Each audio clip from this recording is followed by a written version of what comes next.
테슬라가 또 한 번 미쳤습니다. 이미 지난 12월 31일에 모델 Y 시작 가격을 4,999만원으로 인하하면서 우리 소비자들을 놀라게 만들었잖아요. 그때 스타필드 테슬라 전시장에 사람이 너무 많이 몰려서 1시간씩 줄을 서야 겨우 차를 구경할 수 있는 정도였습니다. 그리고 가격이나 발표 4일 만에 모델 Y 프리미엄 RWD 1분기 물량이 모두 완판되기도 했죠. 지금은 사고 싶어도 못 사는 차, 혹은 한참 기다려야 되는 차가 됐습니다. 그런데 테슬라는 이게 끝이 아니었습니다. 역시 미국 회사답게 One More Thing이 있었어요.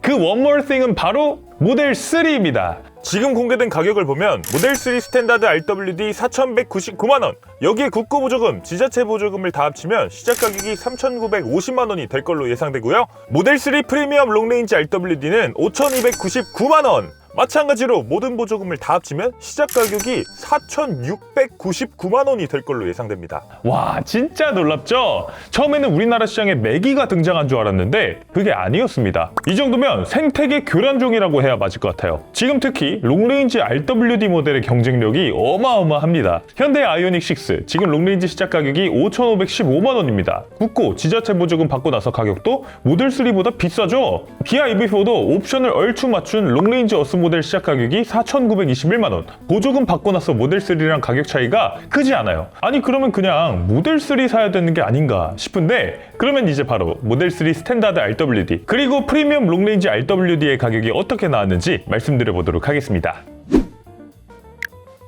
자, 일단 첫 번째 모델 3 스탠다드 RWD입니다. 가격은 4,199만원.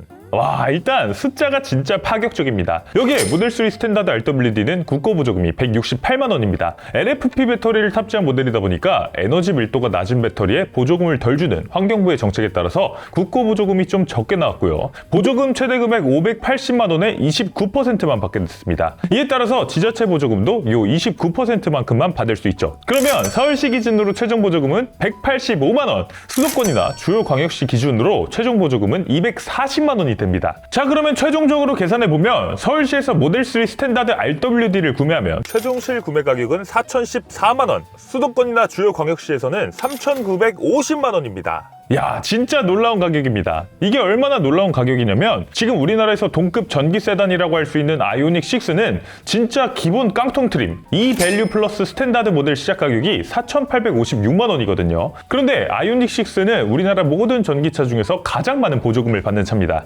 스탠다드도 국고 보조금 560만원을 받고 여기에 수도권 광역시 보조금 더하면 800만원 정도 보조금을 받아요. 그래도 이렇게 많은 보조금을 받고 나서도 시작 가격이 4천만원인 거예요. 모델 3 스탠다드 RWD가 50만원이 더 저렴합니다. 사실 이 정도면 전기차 세단 중에서 제일 저렴한 건 당연하고 이제는 하이브리드 세단의 판매까지 잡아먹을 수 있습니다. 지금 소나타 하이브리드 익스클루시브 가격이 3,674만원인데 가격 차이가 300만원, 모델 3 스탠다드 RWD가 더 비쌉니다. 그런데 실제 운행 과정에서 전기차가 더 잘 나가고 조용하고 충전비, 유지비도 훨씬 더 저렴하다는 점을 생각해보면 소나타 하이브리드보다는 모델 3 스탠다드 RWD를 구매하는 게 더 합리적인 선택이 될 수 있죠. 아니 국산차도 만든 적 없는 이런 놀라운 가격을 어떻게 수입차가 만들었을까? 이게 어떻게 가능한 건가? 그러면 모델 3 스탠다드 RWD에서 빠지는 옵션들을 살펴보도록 하겠습니다. 일단은 배터리가 줄었습니다. 기존의 모델 3 RWD 67kWh LFP 배터리를 탑재하고 있었는데 이번 스탠다드 RWD는 5kWh 배터리가 더 줄어서 62.1kWh LFP 배터리를 탑재하게 됐습니다. 그런데 주행거리는 오히려 더 늘어났어요. 기존 RWD는 환경부 인증 주행거리가 382km였는데 이번 스탠다드 RWD는 399km, 주행거리가 17km 더 늘어났습니다. 공차 중량이 1760kg에 불과해서 전기차 중에서는 가장 가볍다 보니까 주행거리 인증도 잘 받을 수 있었던 것 같습니다. 자, 2열 디스플레이도 사라집니다. 가운데서 온도 조절하고 게임하고 이런 것들을 할 수 있는 8인치 디스플레이가 삭제됐고요. 일반적인 수동식 송풍구가 적용됐습니다. 앰비언트 라이트도 사라졌습니다. 사실 뭐 있으면 좋긴 한데 한편으로는 꼭 필요하진 않은 감성 옵션이다 보니까 사라지게 됐고요. 스티어링 휠도 수동 조작으로 바뀌었습니다. 원래 전동식일 때는 요 안에 모터나 배선이 추가되는 거다 보니까 이걸 없애면 원가를 더 절감시킬 수 있다는 거죠. 그래서 이렇게 물리적인 레버를 새로 만들어서 장착해놨어요. 사실 핸들은 위치를 한번 잡아만 놓으면 이 위치를 바꿀 일이 거의 절대 없잖아요. 두 사람, 세 사람이 차를 같이 쓰는 경우에도 그때그때 이렇게 자세를 잡아서 금방 위치를 바꿀 수가 있습니다. 그래서 전동식 스티어링 휠이 빠진 건 충분히 이해가 되는 것 같고요. 다음으로는 직물 시트, 직물 인테리어가 적용됐습니다. 그러면서 앞좌석 통풍 시트 사라졌고요. 2열 열선 시트도 사라졌습니다. 이제는 1열 열선 시트만 기본으로 적용이 돼요. 물론 차 가격을 감안해야겠습니다만 그래도 직물 시트는 많은 분들이 아쉬워할 것 같습니다. 일단은 실수로 못 쏟으면 그대로 흡수하고 얼룩 생기고 냄새도 나니까 관리가 좀 어렵고요. 또 심리적으로 봤을 때도 직물 시트는 보자마자 저가형 모델 느낌이 나니까 싫어하시는 분들도 계시죠. 그리고 저는 요즘 같은 건조한 겨울철에 차에 탔을 때 옷하고 시트가 마찰되면서 정전기가 일어나는 것도 좀 아쉽더라고요. 그리고 이런 직물 시트가 되면서 시트 조절 전동 버튼도 사라졌습니다. 그렇다고 수동 조작 시트는 아니고 전동 시트는 맞는데 조작을 무조건 디스플레이에서 해야 됩니다. 버튼가 맡긴 거죠. 진짜 세세한 곳까지 가능한 곳에는 다 원가 절감을 해놨습니다. 다음으로는 라디오가 사라집니다. 사실 요즘 차에서 라디오 듣는 분들은 이제는 많이 안 계시죠? 테슬라에서도 핸드폰 연결하셔서 음악 들으시거나 스포티파이 같은 내장 스트리밍 서비스 이용해서 음악 들으실 텐데요. 그럼에도 차에 라디오가 꼭 장착되던 이유가 있었습니다. 재난방송 수신 때문이었죠. 특히 AM 라디오는 지진, 태풍, 전쟁 이런 국가적인 재난 상황에서 통신망이 마비되더라도 가장 안정적으로 정보를 전달할 수 있는 최후의 보루 같은 역할을 합니다. 그래서 현대차 같은 경우는 이렇게 재난 시 라디오 주파수를 매뉴얼에 명시해두고 있기도 해요. 그런데 테슬라 모델 3 스탠다드에는 이런 라디오가 없으니까 극단적인 상황에서는 중요한 재난 안전 정보를 수신할 방법이 없어서 운전자가 고립될 수도 있겠죠. 스피커도 2개가 더 빠져서 7개의 기본형 스피커가 적용됩니다. 테슬라의 자랑이라고 할 수 있던 차 안에서의 사운드 경험, 스탠다드에서는 느끼기 어려울 것 같아요. 그리고 사이드미러, 미국산 스탠다드 모델과 다르게 다행히도 전동 사이드미러가 적용됐는데요. 디밍 기능은 사라졌습니다. 야간에 운전할 때 뒤따라오는 차의 헤드램프 불빛 때문에 눈뽕이 생기는 걸 방지해주는 기능이죠. 이 미러가 주변 빛의 양에 따라서 자동으로 어두워지는 기능을 갖추고 있는 건데 이게 사라집니다. 밤에는 좀 불편을 감수해야 될 것 같아요. 마지막으로는 댐퍼가 일반 댐퍼로 바뀌었습니다. 테슬라 모델 3 페이스리프트 하이랜드가 되면서 기존 구형 모델의 단점이라고 했던 딱딱하기만 한 승차감을 어떻게든 좀 개선해내기 위해서 주파수 감응형 댐퍼를 적용했었잖아요. 도로 노면에서 올라오는 진동의 주파수에 따라서 댐퍼가 스스로 충격 흡수 강도를 조절하는 그런 댐퍼가 적용이 돼 있었는데 이제는 다시 예전의 패시브 댐퍼를 사용한다는 겁니다. 충격, 진동을 흡수하는 감쇄력이 하나로 고정되어 있는 가장 기본적인 방식의 댐퍼가 적용된다는 거죠. 그래서 아마 승차감이 다시 예전의 초기 모델 3처럼 단단해지고 2열 승객이 조금 불편함까지 호소할 수 있는 그런 세팅이 되지 않을까 싶어요. 자, 그래서 빠진 옵션들을 살펴보고 나니까 어떠세요? 저는 모델 3 스탠다드에서 빠지는 편의 사양들, 기능들 물론 아쉽기는 합니다만 그래도 미국에 출시된 스탠다드 모델과는 다르게 오토파일럿 같은 테슬라의 핵심 기본 기능은 들어가 있으면서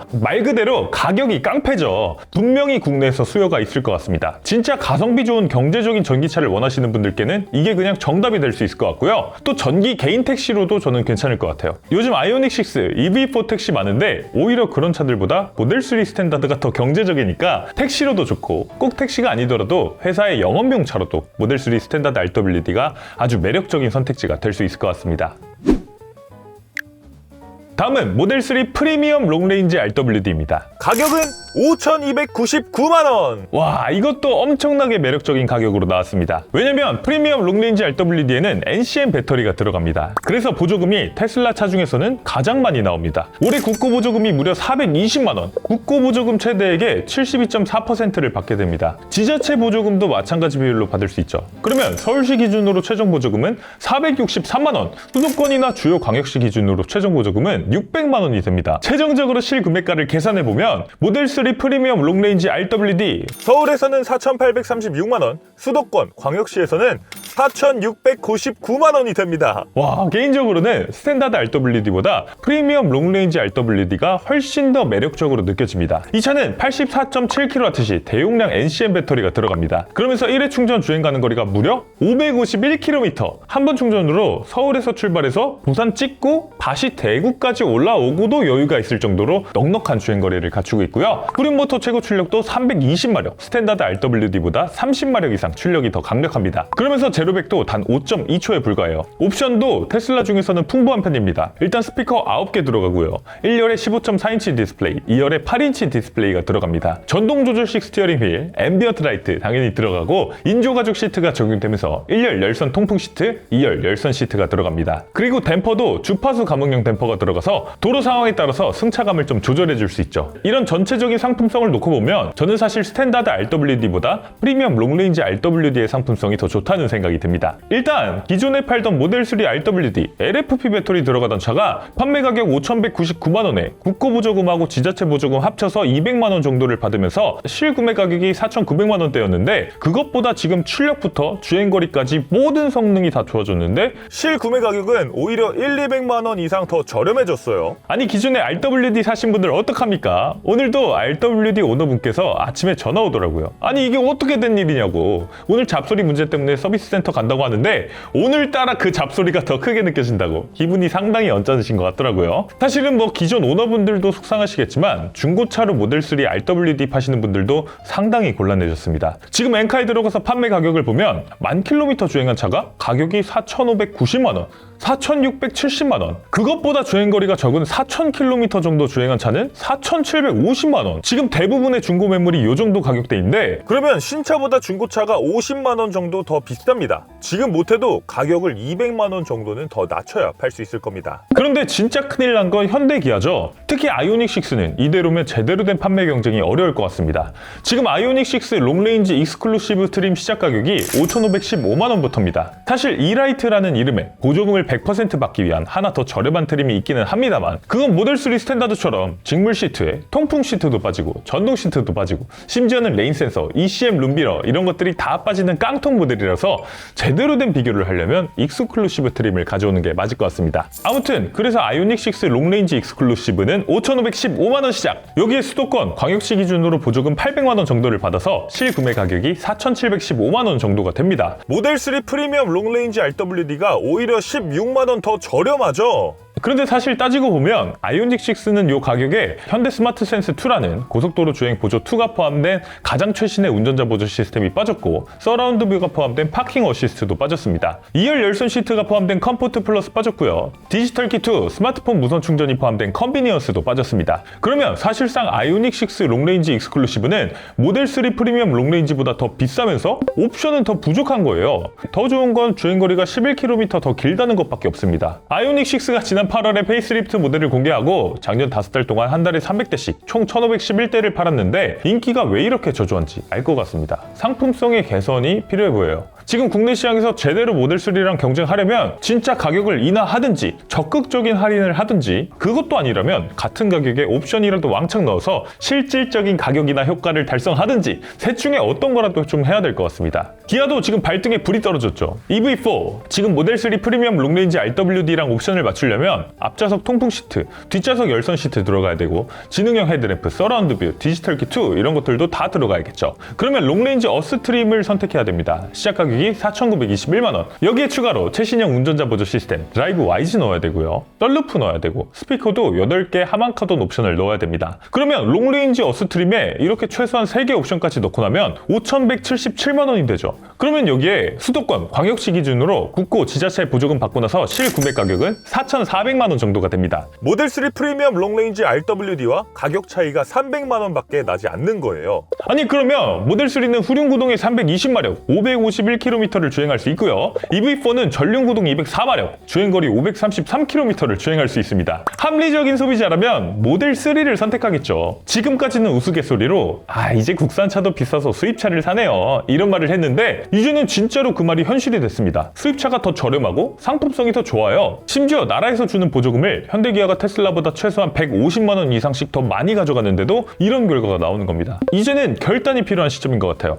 자국 시장에서 제대로 된 전기차 경쟁을 하려면 일단 가격부터 빠르게 재조정해야 될 것 같습니다. 현대기아가 테슬라와 경쟁할 수 있는 멋진 가격 내놓기를 기대해봅니다. 자, 이제 테슬라의 판매량이 엄청나게 늘어날 건 분명해졌습니다. 모델 Y 이미 1분기 물량이 완판됐고 오늘 나온 모델 3도 엄청난 인기를 끌겠죠. 작년 한 해 동안 테슬라가 59,916대를 팔면서 수입차 3위, 역대 최고의 한 해를 보냈는데 올해는 이 기세면 구동의 판매량 1, 2위 BMW나 메르세데스 벤츠 수준으로 7만 대 넘는 판매량을 달성할 수도 있을 것 같아요. 대단하죠? 그런데 딱 하나 우려되는 점은 애프터 서비스입니다.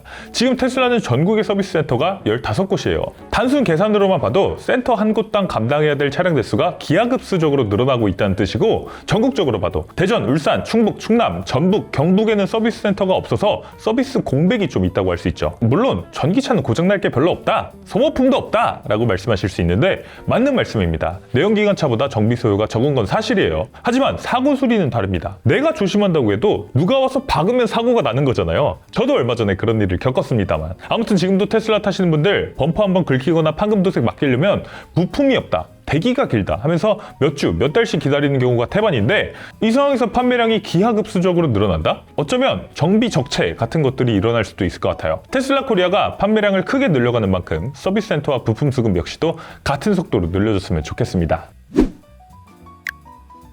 오늘은 이렇게 테슬라가 한국 전기차 시장에 던진 두 번째 승부수, 신형 모델3의 가격과 구성에 대해서 말씀드려봤는데요. 이제는 국산차니까 산다, AS 편하니까 산다 라는 말로 소비자를 붙잡아두는 시대는 끝난 것 같습니다. 소비자는 냉정합니다. 더 좋은 물건을 더 싸게 파는 곳으로 지갑을 여는 건 당연한 이치니까요. 현대기아, 지금 아이오닉6, EV4 가격표를 들고 깊은 고민에 빠져 있을 텐데요. 소비자들이 납득할 수 있는, 테슬라와 정면 승부할 수 있는 멋진 가격 정책과 상품성으로 응답해주기를 기대해보겠습니다.